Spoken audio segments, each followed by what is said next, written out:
I was in the True Branch, the Marine Corps, and there for 3 years. I enlisted in '66 from Milwaukee. My unit left out of Da Nang. From there, they went to Cam Lo, Dong Ha. We provided support for the Battle of Hue, and I also volunteered to go to what they call Jilin, which is right on the DMZ in the far northeastern part of Vietnam.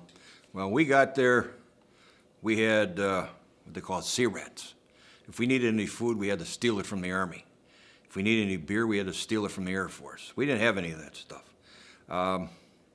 We lived in holes or in bunkers, and fire direction control, you were protected big time, because the biggest thing we found out at the beginning when we got into 8-inch artillery, you do not want the enemy to get a hold of these guns. 8-inch are large. They're half the size of the USS New Jersey.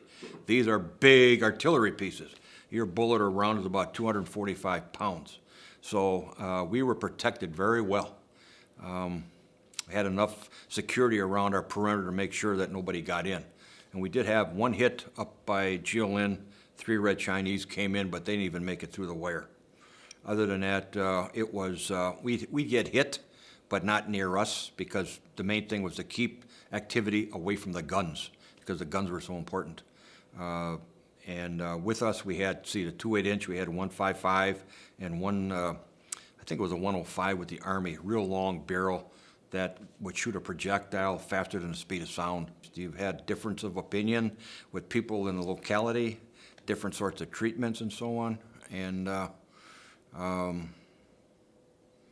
I just went back to trying to live, trying to fit in with everything. And it was, then I got married, and then things changed drastically. So we went to school, and that was okay. But I always had a thing in the back of my mind about, trying to help a lot of the vets, just the way a lot of them were treated when we came home.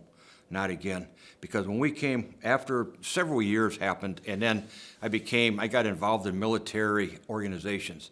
Marine Corps League was probably the big one that helped me get to a lot of different areas, where I met Governor Dreyfus and other officials in Madison, as well as the national government, and also got involved with the Vietnam vets, the American Legion, volunteering at the VA at Zablocki. Also, a lot of that got me further involved in politics, more actually Veterans Affairs was more concerned than politics, trying to keep the politics out of everything. So trying to take care of the veterans and their needs. My wife has a brother who developed MS before he got out of the service, so he was living with us, and I took care of him for about 15 years. And it got to be to a point where we had to leave him or have him have care over at the VA as a Zablocki. He's still there. He's still alive. About 72 years old, I believe. And since then, it's always been taking care of the veterans, whether they're homeless, they need food, gas, wheelchairs, whatever. We're out there.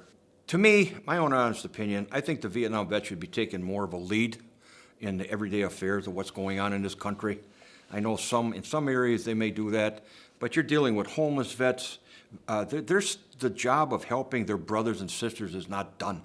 They still have to watch the ones that have, even these vets that are in Iraq and Afghanistan, taking care of their brothers and their sisters. This is a job that they have to do. This is not a gimme, it's a have to. They have to do this. And I think a lot of them have not done that. I think some of them believe that now the world owes them.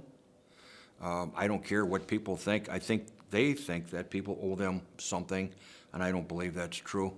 We have a lot to help this country with. We have a lot to be thankful for.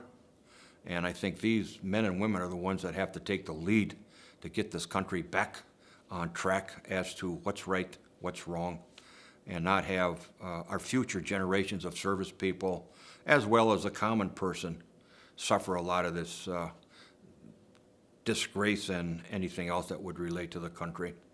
When you have funeral teams that you deal with and you see the taps and the funeral honors that you provide for veterans, these are moments that, as a commander, commandant, president, whatever title you want to have, normal people don't see a lot of this. They don't see what else is going on with families. They have no idea what funeral honors are, what it means to a veteran when they do it.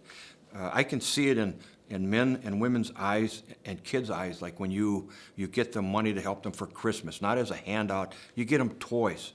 You help them out as much as can, even with food. And you can see it in your eye. You can see it in their eyes. That's all, to me, is a payback right there.